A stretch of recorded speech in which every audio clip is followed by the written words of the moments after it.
Welcome back to another episode of Scrambling Dads podcast. This week, we're going to kind of just do some general catch up. We're going to talk a little bit more about Jason's mental game, especially around his fitting he had last week, the amount of texts I received around what he's feeling one day versus the next, or maybe even minute to minute. Talk about what our goals are for this year and splatter in a little bit of pop culture as we go. So, Jason, how's the week been? Tag team the toddler, get him ready for school, and then obviously get ourselves ready and prepared and trying to figure out, okay, alarms, if we want to do a little workout beforehand, alarms have to go off like at 5 in the morning or earlier so we can get a decent workout in, prep, get ourselves ready for school, and then go through the routine. And hopefully he's having a good day and not being, or good morning and not being a pill slowing us down. So it's been a little bit of adjustment over this last week to try to get that all figured out.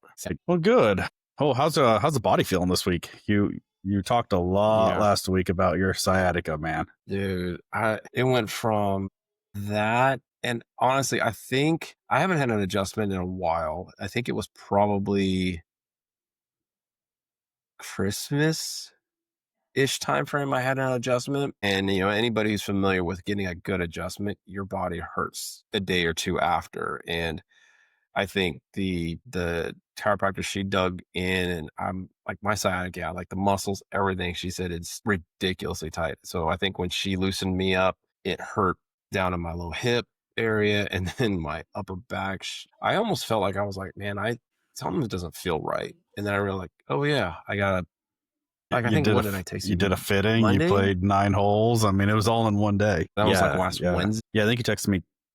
I think it was late Monday afternoon. I think that's when I got by the way, this is the first day I feel like myself again. Yeah. So that was what, Wednesday, Thursday, Friday, Saturday, so five and a half, almost 6 days.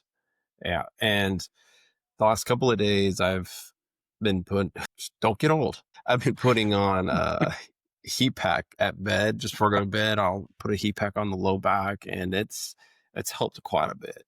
Sure. That's funny, man. Yeah. It's been a long time since I've been adjusted, but yeah, you're right. You get sore. Casey got adjusted last week and did dry needling, and I'd never done it, never really seen it. Looks like acupuncture, I guess, but she said it felt really good. That is something I see advertised more of, and I thought, to me, I think it's acupuncture, but the dry needling. So I'm not sure what the difference is. I haven't looked into it, but I am curious. I do want to actually try acupuncture. I've heard it does great things, but yeah, just haven't done it. I'm not afraid of needles. So it's not like, oh, needles being stuck in me and freaking out. I think it's kind of cool. Have this look like a porcupine, but the funny thing, done it. The funny thing is I'm not like, I have a full sleeve on one arm, right? And I don't love needles. Tattoo doesn't bother me. I can sit there all day. I mean, shoot, when they were working on my back, I fell asleep. But like when I go get I had to get a steroid shot in my knee a few years back now, before I had surgery on it, and I was dreading it. Like I was like, no, I hate shots. I don't know what the difference is between that and a tattoo. But I hate needles. I don't know if it's, I know when girls have tattoos, Shelley's got tattoos, and I don't know if it's at first the idea of the needle, even though it's super small and prickling, or it's just a constant irritation that can develop going over it. But on the last one I got, I was like falling asleep on the table. I was just like, yeah, go. I mean, it was on I think it was my forearm. Yeah. So I've been used to it, and it's like, yeah, I'm cool. See, almost the opposite. Like when they're doing shots, injections, long blood, I'm like staring at it like, dude, I'm enthralled with it. I'll watch it. I'll watch the vial fill with blood. And see, it's not the blood that bothers. Like going to get blood work, the blood doesn't bother me. It strictly is the needle. Granted, the last few times I've gone, they've blown my vein and my arm has been bruised for like a week. They missed it. Part of the problem is my left. The vein that they need to go on is my left. It pops out the most on my elbow. But since I have a tattoo there, they won't do it because they can't visually see it as well. So they always go to my right, which I don't know why my right arm doesn't have as good of veins on it. If that's something telling there or what, but I don't know. It's weird. Literally the past 3 years that I've gone to get my physical and done blood work, they have blown the vein and like half my arm has bruised. That is interesting. Might need to go to a new nurse or doctor's office. If they keep doing that, that's not good. Well, I'd say go to my wife, but I don't know when the last time she stuck someone is. always joked with her about that. Be nice to get some IVs when you're hungover, but I don't think she's Oh given a shot or gosh. put an IV in someone. I mean, she's working on geriatric people like yourself these days, so she doesn't deal with that as Yeah. much. I've got a little bit firmer skin, so I'm okay. So it's not so saggy. I think Yeah, I've been very fortunate. My veins are very superficial, so it's never been a problem to stick a needle in me. yeah. No, that's good. But good, man. Well, That's an interesting conversation. yeah, we start off straight into the medical world here. Let me just give the headphones to Casey and let her handle this one. Yeah, hey, it's part of my family, and so I'm good with it. We could talk medical all day. Exactly. But yeah, I don't know. We'll see. I mean, body's feeling better. Just with the schedule this week, I haven't gone to the gym. I think I need to get caught up on a lot of sleep and just Man, recalibrate. dude, I'm right there with you. I went to bed at 9:30 last night. I don't know. I can't remember what I did, but it's did something. I wasn't in the living room, and I walked down, and I walked past the living room where Casey was laying straight into our room. I was like, I'm going to bed. And I think by the time she walked in there, maybe 10, 15 minutes after me, I was gone. And I didn't wake up Hmm. till 6. Like I crashed last night. And normally I'm go to bed around 10, 11, wake up at, 5:35 type person. Dude, it's been, Bella's still doing her freaking sleep regression craps. She's waking up. She even woke up at 4 o'clock yesterday morning or this morning, I guess. So I don't know what it is, Oh, but it's tiring. God. I'm Yeah, exhausted. it was a very poor night of sleep with a bad Dude, back.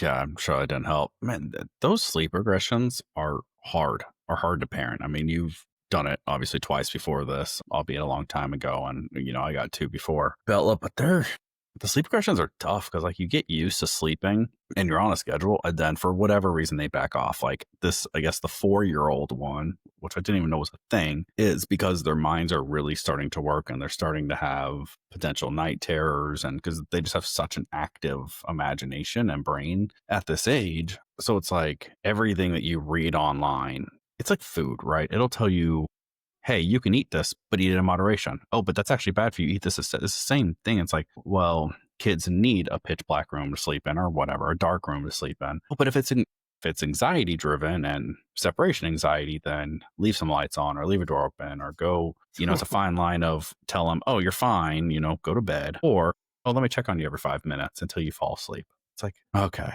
like there's no out of what 2000 plus years of people raising kids just in the modern day we're going to sit and say we don't have a book on how to raise kids. It's exhausting. I think they say if you can write a book how to do it perfectly, we'd be rich. Every Oh, parent would buy it, but then as soon as they find something wrong, you get blacklisted and you're off the New York Times bestseller.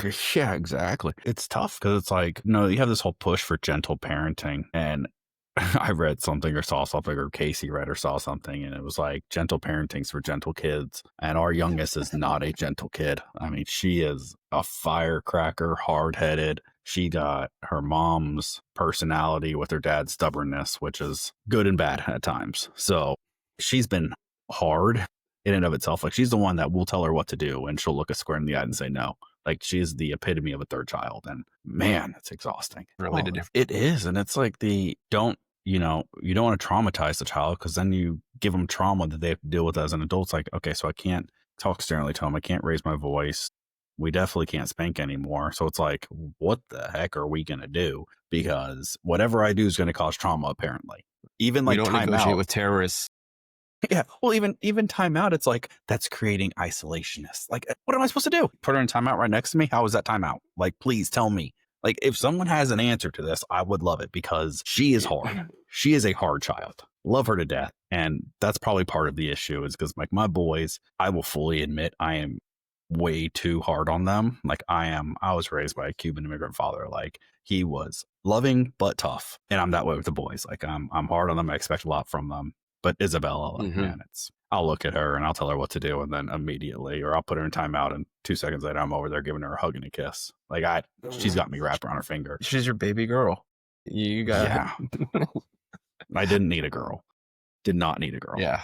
No, I mean, I'm saying my dad's like old school Asian mentality, just very hard, expects a lot, wants you to do everything to the best you can and just grind it out. But love this in sports, but definitely on that rough, tough side of just like, you need to get stuff done and get taken care of. Yeah. Well, that's what we need to find, a book on how to raise these kids. Luckily, this is my last one. We're not having any Don't more they after have this. bookshelves of this stuff at Barnes and Noble that just sit there? Well, yeah. The problem is you read one and it contradicts the one right next to it. We should find out what Chat GPT says about raising kids. What Dude, does AI say about raising Chat kids? GPT is going to do everything for us pretty soon here. Like Yeah, we're just anything you gonna possibly need. AI robot take care of the kid. Yeah. Well, apparently you think I have Elon Musk style money. I don't have any money for one of those robots these days. I think It there costs too much. actually is a robot, AI robot They have made that some. is available. Are they available? I know they've made some and like done the whole media day It's like type stuff with it. or Dude, that was a good Terminator. movie. iRobot was a great movie. Yeah, that was a good one. I did enjoy it. But I it's need to gonna watch that happen, one you know. again. Well, Well, one we of already these have days. we already have, so Yeah, I mean, yeah. you have that part of it. So in the near future, we'll have, some robots taking over the world, apparently. Well, speaking Probably of, not anytime soon. well, no, not anytime soon. Speaking of robots, we were not one on the course last week. Man, it was, No. I was on the range.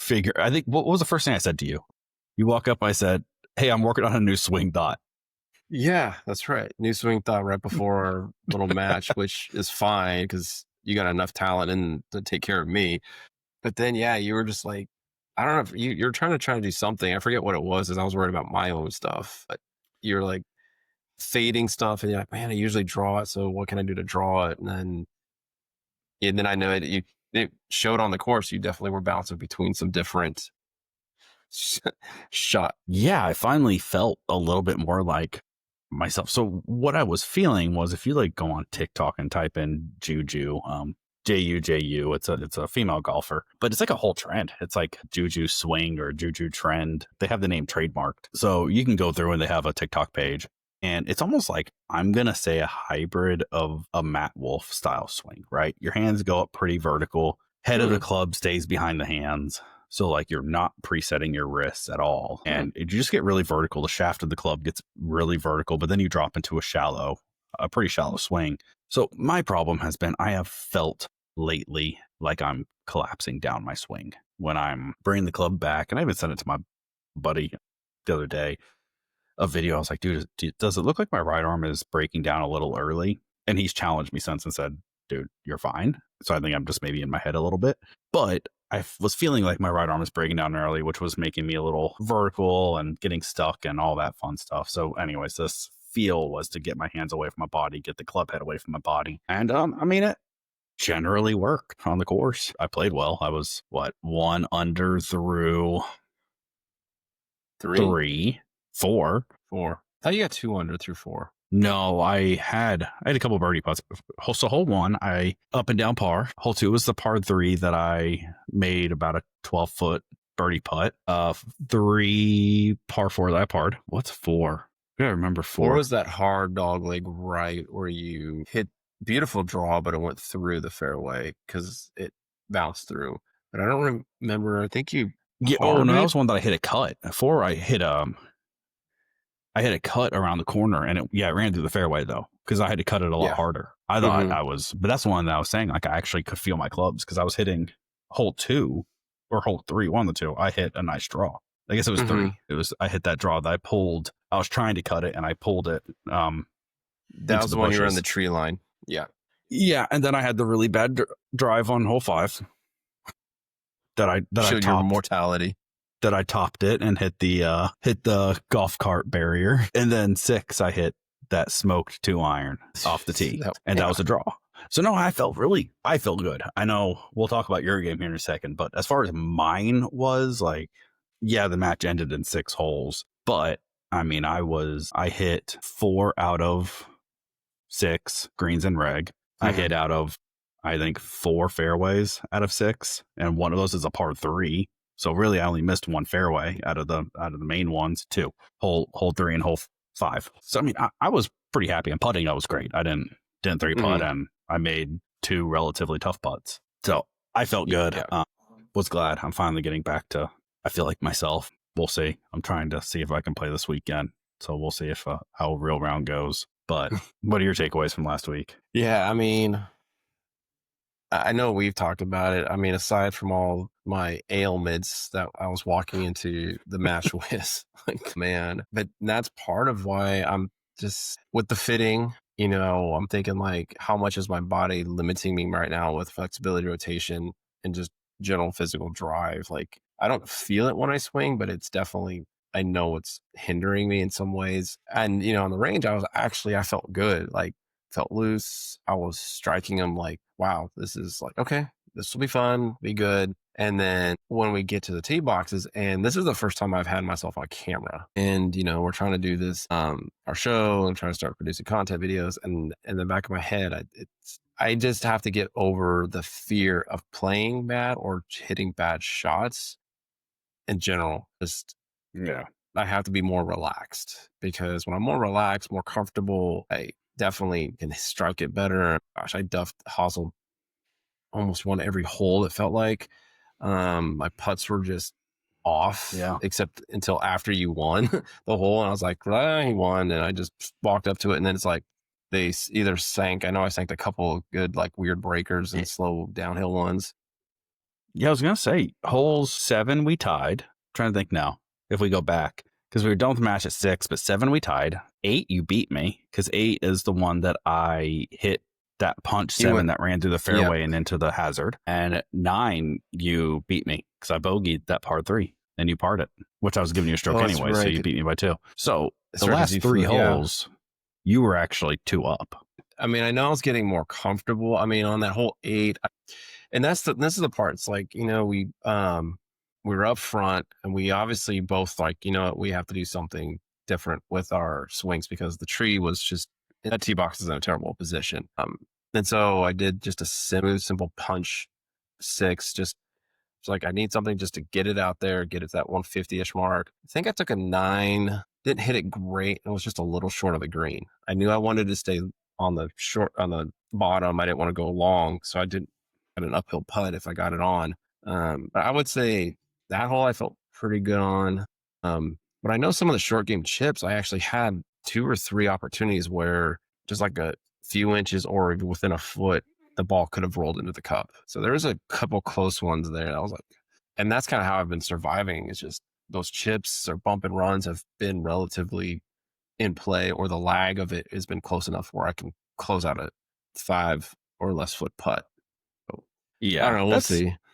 that's definitely the worst I've seen you play. I mean, we played quite a bit together, and I know a lot of it, like you said, your body wasn't feeling great, and we've had that conversation. Where I shot probably a month or 2 ago. We had this exact conversation on one of the earlier pods. Well, I shot like an 86 or something like that because I just wasn't feeling it. My body was hurting. I was tired. I didn't even want to wake up and go. So I know your body was hurting, and we talked about it being your first time on camera, and I do wonder because I've done a lot more, I'm going to say, formal lessons than you have in a facility where they have cameras at all angles, right? So you can see down the line, you can see looking right at you. So, I mean, I've done a lot of work visually looking at my swing where I guess like I'm comfortable with the camera to some extent. I'm actually a little more comfortable than I thought I would be. And yeah, you always want that like perfect shot, but I guess I don't know. So that hasn't bothered me, but I could tell it was new for you. I don't want to say bothering you, but new for you. And It was that is a new. hard concept. Yeah. I mean, if I like, it was like, even if I struck it well and it was like just offline, I'd be like, I'm fine with it. Like, I think 3, I actually struck the 4 utility. It went left. But came through and I know I struck it well. So I was like, okay, that's fine. Just turned on it and just pulled it. But yeah, there was definitely like that mental block. I know it was there. Just, I just want at least make it look like I hit a good shot, or at least it made good contact. And Yeah. it didn't happen. And then my Well, I think putts, gosh, some of my lags were so bad. That's the worst I've lagged on a few of those holes. that was probably gonna be my next pointer. We're friends, so we can be pretty honest with each other on where we struggled. We'll call it the safe zone here. Yeah, your putting was, I've seen it a lot better. Like, I've actually never seen you putt like that. That was probably one of the worst putting rounds I have witnessed out of you. Normally your pace is spot on. You don't 3-putt often. That's why when we were originally talking about, well, how many strokes do we want to give you? And you said a stroke a hole, or I think I said a stroke a hole just for easy math. In my head, I was like, this is going to be hard. Like, this is going to be really hard. Because if you get on the green on the same number of strokes than me, there's no way I'm winning that hole. I was like, I'm going to tie it at best because Jason doesn't three putt. In my head, that's what I was saying. So it actually shocked me when, like, hole one, where you hit the green and four putted. And when I missed the green on my second shot, like, I cut the audio on the TikTok on that chip. But literally before I got over the ball, I said, I need to chip this in to tie you. Because in my head, I was like, he's going to two putt that par. Like, I have to chip in and tie. Yeah. And then what I do, I go up, I'm putting from Fort Worth on that green and blow it all the way past it. And I'm on the fringe. And then it comes, I was just like, wow, that actually really blew me away. The pace, I was just so thrown off. And then I think at that point, I didn't, in my head, because, I played there a lot. I was totally thrown. Like, I just Those could not figure greens, out where the pace. those greens were really fast too. Like, for a public course. So for everyone that's, listening, we played the oldest muni in the city that we live in. It's the course that I grew up playing. So it's owned by the city. It's, so you can imagine what kind of money is being put in. It has generally not always been a great course, but I will tell you, it was under great conditions and the greens were rolling just as fast as a lot of the country clubs that I've had the opportunity to play.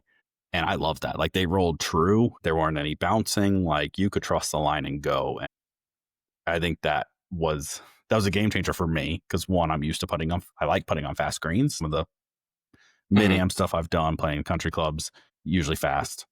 But I could definitely tell you were it was definitely caught you off guard because, like you said, you're not used to them being that fast. No, like, I mean, it's not far from where I live. And I mean, this is probably the most pristine I've seen that course, those greens. It's really impressive. I think a lot of the rain and the wetter summer we've had has helped. I mean, I would say the only, we call it a major knock or even just a minor knock is, I mean, like you can fly a ball up perfectly on the green. It doesn't hold very well, doesn't plug. It hits. They're still very, very firm. But typically it's like a firm but medium pace green.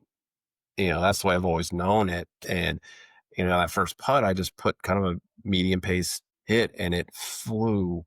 And then even the comebacker flew. So it was really a shock to me.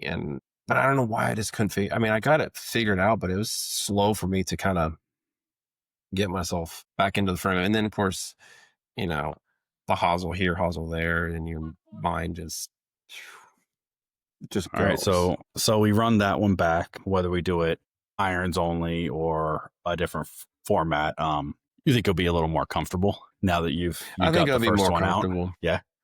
I think so. I think mentally it's like, okay, I'll get the first one out. And then, coming back to the fitting and everything, it's just like, and we've talked about it, it's like, what am I really trying to go for? And it's like, I know the lie, which we've toyed about, and my lie is set where it needs to be. I need to be at 2 degrees up. I even did the ink on the ball test, struck it, and 2 degrees, it was like vertical. So the lie was perfect for me. And then it really comes down to the loft, even though like if you took data per data, where, they say, oh, where a stiff should be, where an R should be, I'm still, my speed is technically in that gray window, which we've talked about. But then it's like, if I go a little softer, I may get a little more distance, but then at what's the cost of losing control? And so I'm finding not ROM like, but more ROM in the sense that I feel like I'm deliberately taking a shorter backswing because it's easier long term for me. And so I have to take a shorter backswing,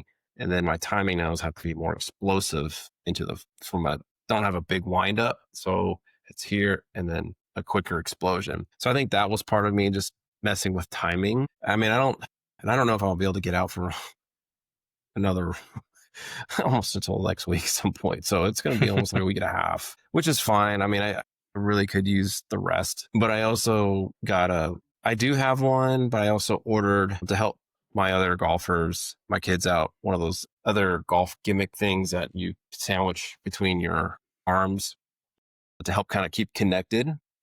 So I'm going to start trying that when it gets in, and then so I can use it for coaching and things like that. It's like, hey, like, let's look at this, because I know I'm very guilty of chicken wing. My arms break, my elbow bends, and so just got to learn to stay connected that way a little bit more. So I think with that, I'm going to stick with the irons the way they are. The only thing that I try to research, I believe I left my irons stock loft, which are more closer to traditional. But I think if I want to kind of cheat that spin, is I can go get them knocked down stronger a degree or two. I mean, it may change my gapping on my wedge side, but it may help with some of the backspin. Yeah, I think you could do a handful of things. Yeah, I mean, there's a lot of things aside from buying a new set of clubs that are designed for it. Yeah, and I think that's, you bring up a good point, and probably something that's worth saying on here is, you went and got a fitting, and it's something Mike said when he was on of don't feel obligated to buy at that moment.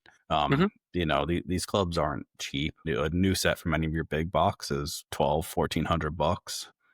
And that's if you're not getting custom stuff. So don't take that lightly. You don't want to fall into the trap of you hit it well at the fitting, because so many people do that, and myself included. Just because of whatever reason, you put a lot of focus into it. You're trying to do better because you want to hit good shots, whatever it is. So I commend the fact that you've thought about it. Now, I think you're taking the right approach. We've talked about this. I think if you focus on some swing mechanics, it might help. Like even if, because like right now you have a pretty heavy forward press on your irons, which you would Hmm. think would de-loft and therefore take down spin. But I think what you're doing is what you've talked about, early extension and kind of casting the club. So Hmm. you're kind of flicking at it versus driving into the ball, because you hit, at least from what I've seen, I know you like to see a right to left, but your miss is definitely a left to right. Hmm. Whereas like I know guys that have set up very similar to you, and they're heavy draw players. Like they can't hit the ball left to right to save their life, because that forward press is kind of taking it out. So I think if we neutralize the press, that might allow your body to Hmm. rotate through the ball more, which will also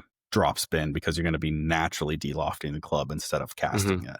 And then with that other tool I have, it's training me. I have to do it more often to sequence the body more where you get the click. So yeah, I think just getting more mechanically efficient. I think the loft settings maybe where they need to be. And then the speed, the compression of the ball will be better. And then the club head speed will just be naturally better without me having to swing faster. It just be more mechanically sound dropping into the slot properly. So I do cast, even though it's not a bad cast, but I know Scheffler casts a little bit. It's just I'm not learning to make the adjustment from that cast. I'm just kind of going with it and just shouldering it. Now, I'm going to say the same thing to you that I guess my buddy said to me when I'm sitting here saying, oh, my right arm is breaking down fast. And he's over here, well, tell me why. Having a chicken wing isn't a terrible thing. It's not amazing. Is it photogenic? Maybe not. But there are players on tour that have a slight chicken wing, because everyone has a different body and everyone has a different swing and body limitations. Hmm. And if you're not going to be able to truly rotate through the ball like an Adam Scott or these guys that have a picture perfect swing, then you're going to have to figure out another way to do what you want. And if it's a chicken wing, it's a chicken wing, Hmm. whatever. As long as it's, the biggest thing is repeatable. Is it repeatable? If you could do that, you'll drop your scores, because now I Yeah. can expect a shot shape. I can expect what the club's going to do. And right there, I think that's what got me, because I played 4 or 5 rounds before all that we met, and my clubs were doing what I expected them to do. And then we Yeah. get into our little match, and then that also makes it more frustrating, because it's like, oh, my 7 iron, I'm like, I can't even hit my 7 iron. Well, it's exactly what we talked about. Hole three and hole six, I hit the same club, 2 iron, right? And hole six, it's straight. I could hit a draw. Hole three, I could hit a draw, but I decided, well, on the range, I hit, out of the 4 balls I hit with my 2 iron, I hit 1 straight, 2 fades at 1 draw. So I was like, okay, well, I guess I'm fading it today. But what did I do? I ended up drawing it off my line. It went dead, started exactly where I wanted, and it drew. So like, even when I'm talking to myself, I want a repeatable shot shape and a one-way miss. Because when I get into my worst rounds, and this is what I do with my driver, is I will be setting up for fades or cuts, and I end up drawing them or pulling them. And then I'm in trouble because I'm aiming left fairway, and now I'm in left rough or God knows out of bounds. Yeah. Yeah. It's a funny game. And then it's like you intend to hit it one way, and then it does exactly the opposite. And you're like, go figure. Well, I mean, we're not on tour. That's why we're still figuring it out. Or not. But this is exactly why we're going to, start doing this fixing Jason. Yeah. What do we want to call it? Your road to well, I guess I don't want to hear what you think it is based on the last round, but what is your handicap now based on just your last few rounds? If you had to guess, because I know you don't keep an official gen. I mean, I've been plugging it back in, or my app can plug it back in, but I'm probably like a 11, 12 if I'm playing normal, healthy. And yeah, the last one's probably like a 20, but because So, I mean, I can be in the mid 80s pretty consistently. okay. And I'm playing some of the like if I did a mid 80s at Oak Hall and the Whites, that's bad. But mid 80s at Madeiras, that was actually really good because it's a really difficult course setup and rating. So it actually helps with the rating, with my score. Yeah, I think like, Westridge is, I want to say if I play the blues, I play scratch. So if you played the blues, you'd be expected to shoot somewhere between 82 and an 85, Or in there. which I think last time we played that you were probably in that range. I If I think had I to was guess. last time we were there. Yeah. I So was like, I just gotta fit in a groove, and then once I get going, it's like, but it's the consistency. And we played last Thursday. It's a week, and I haven't touched a club since. It's probably going to be almost another week before I touch the clubs, just because I don't have time right now with what we got everything going on this weekend. It's just it's going to be rough. well, we're gonna tie this in with Jason's path to single digit handicap. That's what we're gonna call this, unless I find a fancier name. I need to break 80. That's like I need to. I've been at 80, 81 a few times, and it's like I know I've like three putted or whatever, lost a ball. At that point, it's like so right there would have saved me, broken 80 for the first time. But There you go. yeah, Okay, so just have to get there. Jason's path to breaking 80. That's what we're gonna do here. Yeah, that's it. We You just gotta just got to get stuff consistency, get that feel, get that consistent swing that's gonna work for my body limitations right now. Well, that sounds like that's your goal for, the 6 months. I guess Yeah, the question is I think how so. are we going to achieve that? How are we going to lie on the scorecard? Yeah, I got a 5 and a 3 and a 4, 4. No, every shot will be on camera now. You can't do that. Oh gosh, yeah. So we'll see. I mean, I know we've talked about it where my routine, once we kind of get reestablished here with our new family routine, try to get out. Goal would be every Sunday morning as soon as they open their clubhouse. So out early, get back within an hour and a half, and I have the rest of the day. Yeah, Everybody's still absolutely. just waking up and just slowly kind of making their way, getting the cobwebs off. So that would be the ideal. Yeah, well, you just got to try to stick to that and pick some short little drills you can do. Sub 80 for you is not unattainable. Playing the right tees and playing the right courses, and you'll be able to get there immediately. I mean, it's not hard. Like I said, your Yeah. putting has never been something that's ailed you, and I think that failed you, last time around. So I think if you can get a day where you're putting, where you're not shanking it and also putting well, that immediately cuts off 4 or 5 strokes. Right? I may have to go to the old man putter. I may have to go get a broomstick back.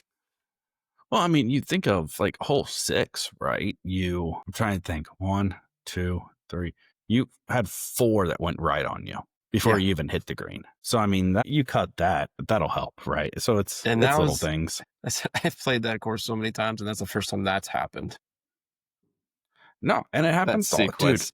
I think I said it early on, and I'll repeat it. The longest stretch I ever had from golf after picking it up was after Bella was born, and I shanked everything. But it goes back to what you said a few weeks ago, where you started just punching and a punch feel. So that's what you got to go. The range is just really groove in that punch feel. Mm-hmm. Because then that way, instead of playing your 7-iron, I don't know how far you play it, but say it's 170, 180, you play at 160 and you just move all your clubs down. That's you're going to get sub 80 right there. Is just take off a few yards of each club, hit a punch shot with every club instead of a full shot, and work your way around a course. Yeah, I'll say that's been my biggest thing over the past like year, because last year I got pretty good, at least from a handicap perspective. And then over winter, when I was in between jobs, really felt good. But then I stopped playing and I picked it back up over the past, I say pick it back up. I've been playing a little bit more over the past 2 months, but what I've realized is I have figured out how to get my way around and still score. I mean, I had a handful of up and downs when I played in Florida. I had one or two playing with you, was making decent putts. So that short game and the putting, and that has been saving me. So with your routine, I know you asked me last week, what is going to be your ideal weekly training, I guess, or ideal picture perfect training for you to try to keep the feel and the game going? That's a good question. I don't know that I've committed to something because we don't know our kids' schedules. Like, I don't know Trips lacrosse schedule right now. It's 2 days a week, but I don't know what 2 days. Grayson has games, Monday, Thursday. Bella has practice Tuesdays. So I don't know. I don't know what that looks like as far as what day exactly, but what I would like to do. So now that we're getting back into school, and I've gotten back into a groove with my new job where they trust me and they know I'm going to take care of my role. Thursdays, I'm going to work from home or I'm going to leave early to go pick up the kids. If I'm working from home, I can swing over to the course and get, an hour, hour and a half of range time in before work even starts. So it's kind of my plan there. If the kids get out, I can get to the range by, call it 4:30 probably, and just take the boys with me and hit for an hour because Grayson's baseball practice isn't until 7. That's so late. Yeah, I know. 7 to 8:30, unfortunately, just the only time we can get a field. So Thursdays are probably going to be my practice day. I'll figure out a way to either get it in before work or after work. And then like with the boys' schedule being here 50% of the weekends, I don't generally like to play when they're here because that's just 4 or 5 hours away from them. Mm-hmm. So when they're here, I'll probably do a range session on Sunday mornings. Because if I wake up and go to the range at, 6:37, like you, I can hit for an hour, hour and a half, probably even 2 hours. And by the time I get home, everyone had just woken up or is even still asleep. Boys will usually sleep till about 9. So nice. Yeah, I know. Bella's up at 7:30, but, she'll climb in bed with Casey and go back to sleep or play on her tablet while Casey's still sleeping. That's not generally an issue. That's why when I play, I generally try to play first thing in the morning because everyone's slow. I get home. Now, when they're gone, I'll play. So I will target at least 2 rounds a month right now. I would like that to be closer to 3 or 4, but it's tough. And with the sun going down, your twilight rounds go away. So it'll be hard. But if I can get a range session, if I can get, call it 2 hours of practice a week and 2 rounds a month, I should be able to maintain a scratch relatively easily. I'd like to get back to where I was 7 months ago, which I was a +1. I'd like to get even farther than that. I'm the kind of person I'm always going to push. So I want to see what my true potential is. If it's a +1, if it's a +2, maybe it's not. Maybe it's kind of like a diet, right? You have your happy weight, and I could get down to 150, but is that natural for my body? Oh, I would have to watch every calorie I'd eat. I'd have to run 20 miles a day. It's not sustainable. It's not happening. Exactly. So I think scratch is probably my sustainable handicap. Anything more than that would take a lot of intentional work. A lot. Mm-hmm. Yeah. Cool. Well, speaking of swings, I did look up that Juju. It reminds me of that new modification with the cut ligament in Happy Gilmore that those guys were trying.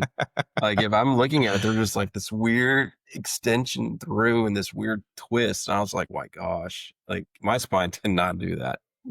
You finally watched it, so now you know what a maxi golfer is. I know what maxi is.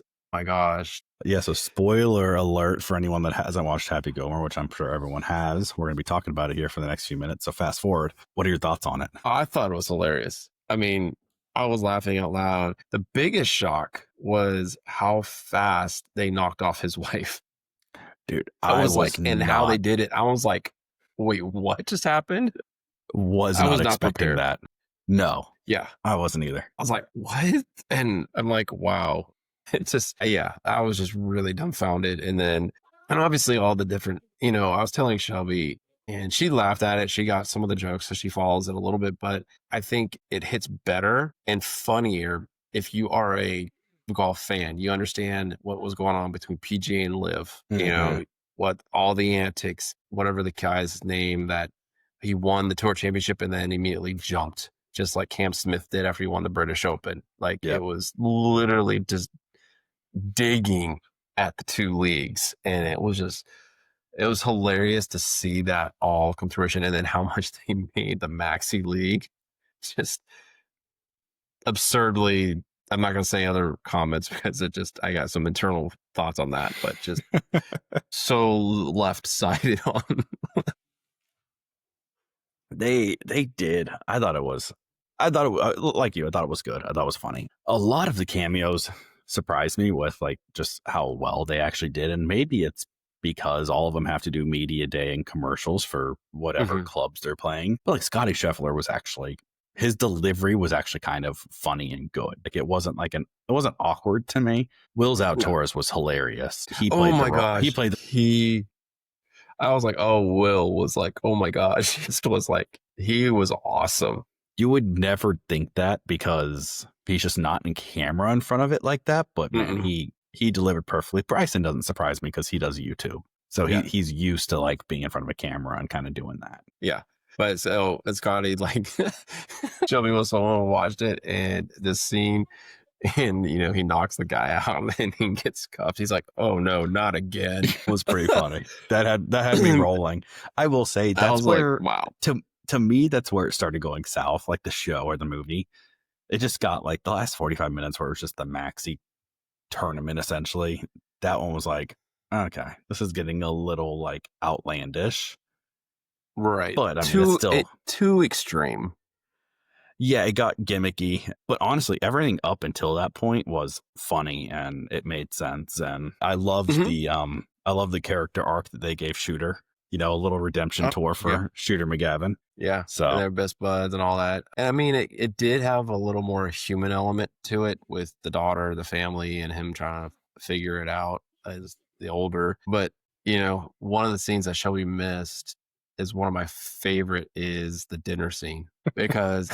You got these guys who are just sitting there, they do their little YouTube bits or their little interviews on camera, but to see them, it's like, are they really out of character or they're just too professional, like when they do the interviews? Because to see Morikawa pop up and say whatever line or lines he had, and then Spieth being all snippety about his drink. And then the best one, though, I'm a Xander fan, and he's just so stoic and just blank faced.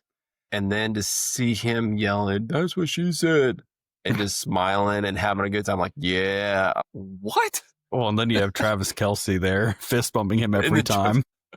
I was like, that's Zan. And I think that's what made it funnier because they chose him because I don't know, he could be like this in real life, but as a pro and what we see, you don't see that type of character. Yeah, I thought it was definitely cool to get a different side of all of these guys. Like I said last time when you were bringing up some of the older guys and, Nicholas and Freddie Couples. And so like even them being at the table with Happy kind of talking about, and the fact that even Happy is sitting with them because he sides more with the old guys now, which is crazy because I've grown up with Adam Sandler, and to realize that he's upper 50s is like, oh, wow, okay. But I think I'm at that table. See, I'm still young enough to be at the other table, so we're gonna keep that right there. But no, I thought it was good. I also love that Adam Sandler keeps all of his friends in his movies, like and his daughters, because like his daughter in the movie was one of his daughters. Other girl that he befriended in his alcohol group or the rage group or whatever it was. Rage group. That's his other daughter, and then the dance teacher is his wife. So I thought it was. And then obviously all of his, Steve Buscemi and all of those guys that have been in all of his movies, they're all in it as well. So even Rob Schneider was in he that. did pop up. It took me a hot second, but then I realized like, oh, the jackass son, Eminem. I was like, wait. He turned around. I was like, oh my gosh, that's Eminem. It took me a second too. Because of the beard, it really threw me off. The beard and the weird hair, like it didn't match. Yeah, it did not match. Well, like, and God, who was that? I'm totally blanking. His Mr. Larson's son. He's a basketball player in the NBA. I want to say he played for the Mavs for a little bit. I'll look it up. I'll look it up later and text you. But he, like even that guy was a cameo. So I thought they did great. I think they were. Yeah, and I know some people were knocking it, but I like the cameos. Like again, golfers, golf fans, and sports and other athletes, like you appreciate the different element that you normally don't see these guys in. So it was good. I enjoyed it. Yeah. No, completely agree. Speaking of golf fan, have you kept up at all with Ryder Cup or the tour playoffs? Not a ton like you. I would like to, but I think just getting back in the swing of things with work, trainings and the professional development, everything that I've been doing, I haven't been glued to be able to follow it. I just know, like we talked earlier, like Rory's sitting out this one. I know a couple of guys think are still, I don't know the full captain's picks yet. I don't think they've decided. And I know No, there's not the yet. automatic bids. The automatic bids I know are in. I can't remember if the automatic bids end at the end of the playoffs or it doesn't end at the Wyndham, does it? I thought it went 2 more weeks. I didn't think it was the last tournament of the year, but I want to say it was the BMW, which Well, is the second. I think that the Wyndham determined the FedEx Cup cut line, Well, FedEx but I cut think line was, Wyndham, correct. Wyndham, but I think you're right. I think the Ryder Cup can still be determined up through these next couple playoff. I think through the BMW, because the last one is only 30 is only 30 players. So I don't think they count that, but I could be completely wrong. They might count that. But either way, I think, putting Ryder Cup to the side real quick, I think the tour playoffs is a huge miss. When you have Rory able to skip the next 2 weeks, which what that tells me is Scotty Scheffler is able to skip the next 2 weeks. Pretty much anyone in your top 10, they're able to skip with zero, I'm going to say negative or zero punishment because it all just Yeah. resets. Like that's a miss. Like that the Cowboys, let's take the Cowboys off table because we're never going to make a Super Bowl. Yeah, Let's talk about the Chiefs here. Micah wants out of Dallas. Exactly. So let's talk about the Chiefs. That'd be like saying, okay, the Chiefs have a direct buy into, the AFC championship game. And they essentially just have to play 2 games to win. That just makes no sense. I know no other league does that. No, and I think they reset the tour championship. So like Scheffler will not start with like an under with like a 4-shot lead. I think they restructured it so that is taken away. So everybody comes in even or more equitable. Which makes it even worse because now you're pretty much saying anyone in the top 15, they're most likely not going to drop from the top 15 down. That means 30 people would essentially have to get above them. 15, I guess, if you're number 15. There's no way that 30 people are going to jump you. There's no way that 20 people are going to jump you. So if I'm one of them, I'm like, I'm going to do the same thing. Cool. I'm done. Like outside of the money. But if I have a chance to rest and recover my body, I'm going to do that because the tour championship is worth 14 million. Yeah. So I can sit and play for 3 million for each tournament, or I can rest and focus on a $14 million tournament. Yeah. And these guys are playing at home courses or they're taking little scouting trips up to the tour championship course. Absolutely. When these other guys are trying to still play in. Yeah, they're probably going to try to get out to East Lake and play that one to get some practice. It's dumb. They need to change. And this is coming from a huge golf fan. Like, again, we're not going to sit here and get in depth. I don't watch golf from the aspect of trying to generate content or tweets or whatever they call them these days. I watch golf because I like watching golf. I like watching the players. Same. I'm not sitting taking notes on who did what in what hole. So don't ask me that. But I will tell you, 2 things that I've seen happen over the past 2 years when they started with signature events is what they call them. I have stopped watching any other tournament. I only watch signature events. I only watch the majors and the tour championship or the tour playoffs. I don't even watch them. I might watch the first 2 rounds of each one because that's where the cut lines are getting established and that's where people are either going to make the next tournament or not. But outside of that, like I don't care about the playoffs, and that shouldn't be the case. Yeah, you're right.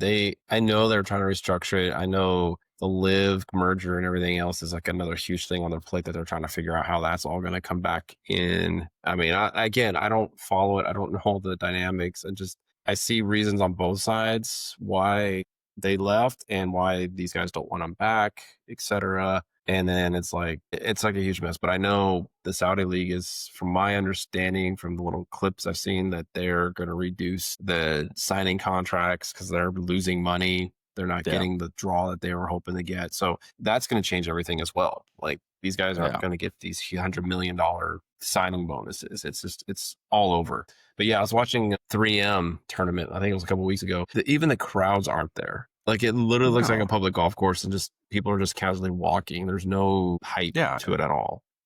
there's no hype. Granted, I'd be interested just because I don't know the math on it, like what the TV ratings are on some of these tournaments. I don't know, because at some point, like especially signature events, you have to be able to justify the spend from the sponsors. So, Hmm. anyways, I'd be interested to see that. But my thought, and I shouldn't say my thought because I think there's a lot of people that have this thought out there, but why they don't go to a match play for the tour championship is beyond That would me. be Like better.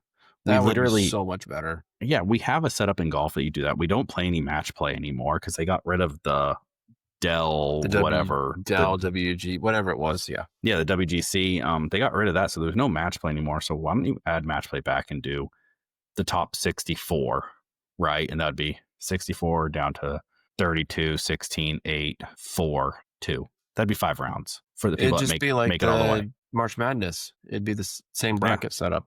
just start it on Wednesday and play through Sunday. Like it's that simple. Or I you think, do semifinal, final on the last day. I don't know. There's so many ways you can break it up and still get full. Because I think a lot of it is they're going to want full days of TV coverage because one match with 2 people doesn't give you the same TV coverage that, a Sunday does with 70 people playing. So I get that. Have the guys play 2 rounds in one day. They're yeah, pros. or They'll live. I mean, they can do shotgun start, 2 groups per tee. Like they can make it like a mad match, like 4 players, but you're like you and I are playing each other a hole one, and we have another pair playing with us in hole one.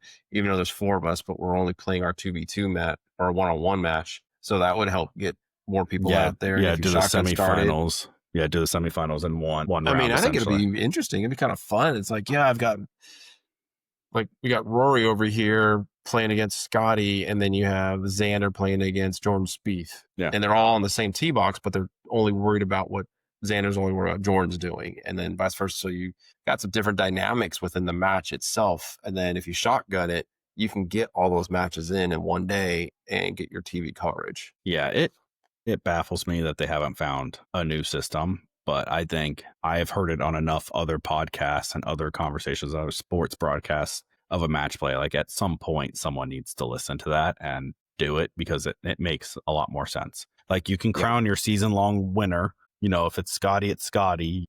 Give him instead of 14 million, maybe you give him 5 million of it, and then 10 million goes to the winner of the match play. Right? Like figure it out.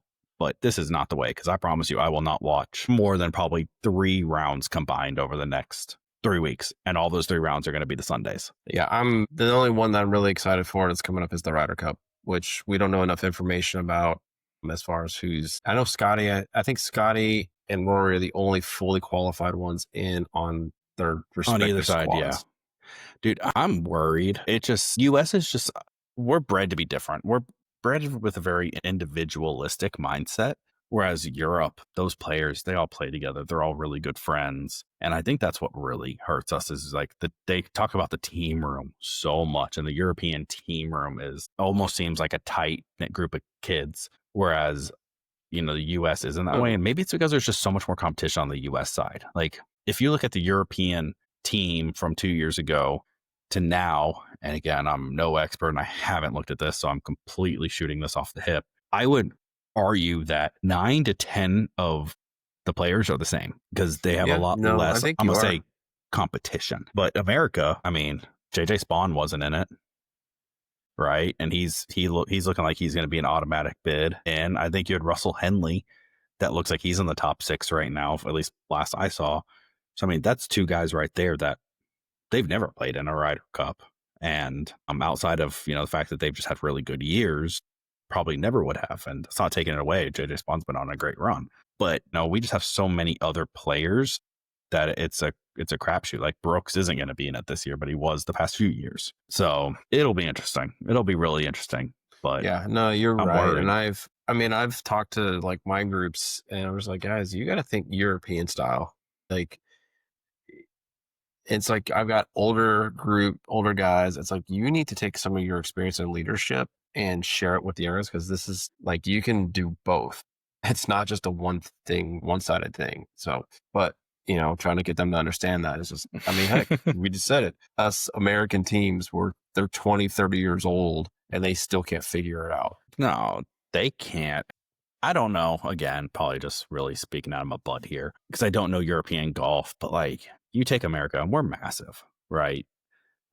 It's just an absolutely massive country with a lot of different topography and even just microclimates, right? Dallas is different than Houston, and we're Mhm. 6 hours apart. So then you magnify that going to the Pacific Northwest or any of these other places. So you get all these players that are coming from different states. They play different golf. Like Texas golfers play different golf than guys that grew up in Florida or, California. Whereas Europe, I think all those guys kind of grew up playing all over the EU for golf. So I think they're just a lot more, I don't want to say well-rounded. I think they're all used to each other's games is what I'm getting at. Like it's hard to pair a Scotty Scheffler, which is probably easy to pair anyone with him because the guy's a freaking robot. But it's hard to pair Scotty Scheffler with someone that might not play the same style as Scotty because Scotty can fly the ball or play these certain shots. Or maybe are used to different types of greens or are used to different types of misses just because we're demographically, there's guys that play better on Mhm. the West Coast and guys that play better on the East Coast. And then obviously you have your top tier, what should be the guys going to the Ryder Cup that can play on any course you give them. But that's not always the case. Sometimes you do have randoms Right. that are going to slide in because they have had a good 2-year run. Yeah. Yeah. So We shall see. I mean, it's on American soil at one of the toughest courses in our country, so it'll be kind of fun to watch. Or one of actually the longest course I think that they play. long and narrow fairways. So So it'll it's going to be favor accuracy for sure. September. It is September. I'm trying to think of the dates. I don't know. I think it's late September. I could be completely wrong. I probably am. But I want to say it's generally like the third week of September or something like that. okay. Yeah, Because that'll be I definitely know fun to watch. it's like a month or so after the tour The championship tour is over. champions. Yeah. Yeah. I just can't believe it's already been that long. It feels like just yesterday I was watching them in Italy getting Dude. slaughtered. Yeah, that was bad. I'm Dude, it's American, but there's times where I want to sport the European Ryder Cup head cover or just something because I just I don't dude, know. And I know the last year's Ryder Cup or last year, there was a lot of controversy, and the boys' club I think selection was. that's I think that is probably the thing that I am most intrigued to see what happens is Keegan. Last time I looked, I think he was sitting at number 9 or 10.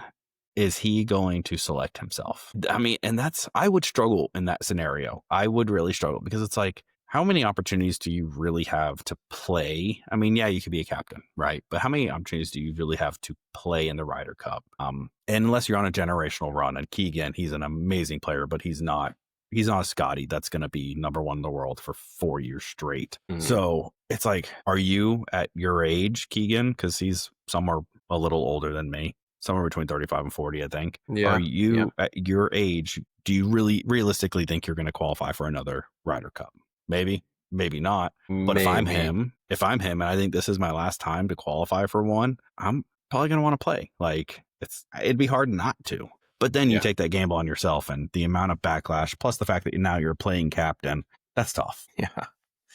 It'll be interesting to see how it all unfolds. I mean, this week alone is already after this tournament. This week is probably going to set the stage for a lot of people. Yeah, it certainly will. So it'll be interesting. We'll see what happens. I'm excited either way. Hope we don't lose on Cool. home soil. No, All we right. can't. Last thing here. We said we are going to try to do this more. Golf etiquette 101. Got one for you. Don't walk off the green until everyone is done. I'm guilty of that. I am, dude. I'm the same. I'm bad with it sometimes. It depends on who I'm playing with. There's definitely friends of mine that whatever. But if I'm having a bad round, I find myself doing it more, and it piss myself off. Can't do it, man. Be polite. Let the guys putt out. Yeah, I know. I try to do it, or I walk further away. I'm still up there, but sometimes it's just like I need to cool off. Just step away and just breathe, and then yeah, I know I need to be better about just waiting till everybody put out. Especially since they're all there, and it's a respect thing. I mean, the only time it is acceptable is like, hey guys, I'll tell them like, hey, I got to run to the restroom, so boom, I'll put out and then just go run just to kind of keep pace, or if the Yeah. cart girl is there.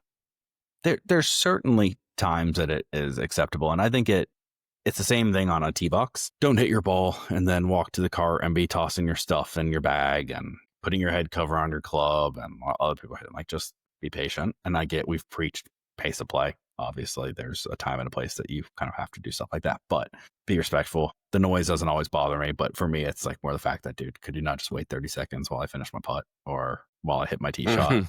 Just, yeah, give it a second. So You'll be see, fine. so you're trying to give me some buttons I can push while we place to kind of irritate you early. I don't know.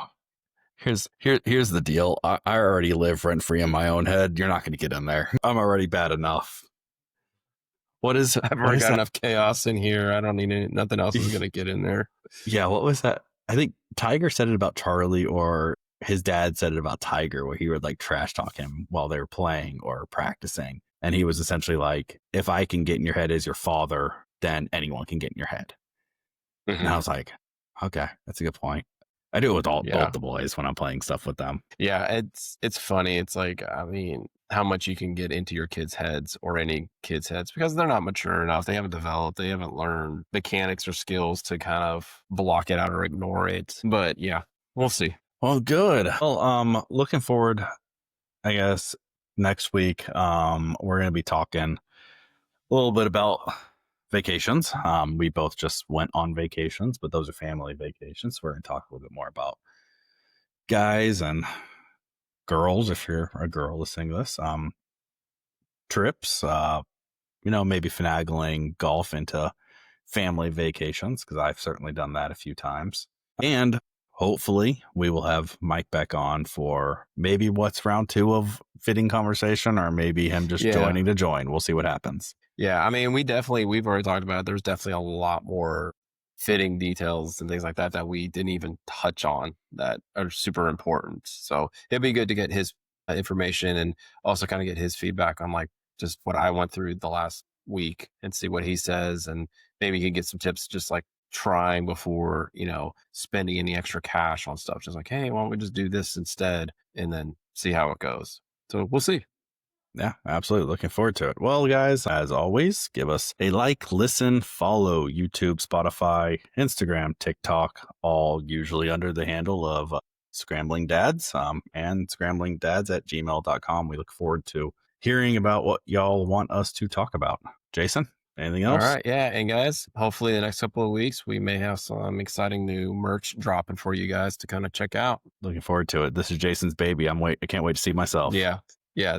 I'm excited. I don't get excited about a lot of things. The podcast is one. And then this whole thing I've got developing I'm having fun with it. I'm just like playing around with so many different ideas. I can't wait to see.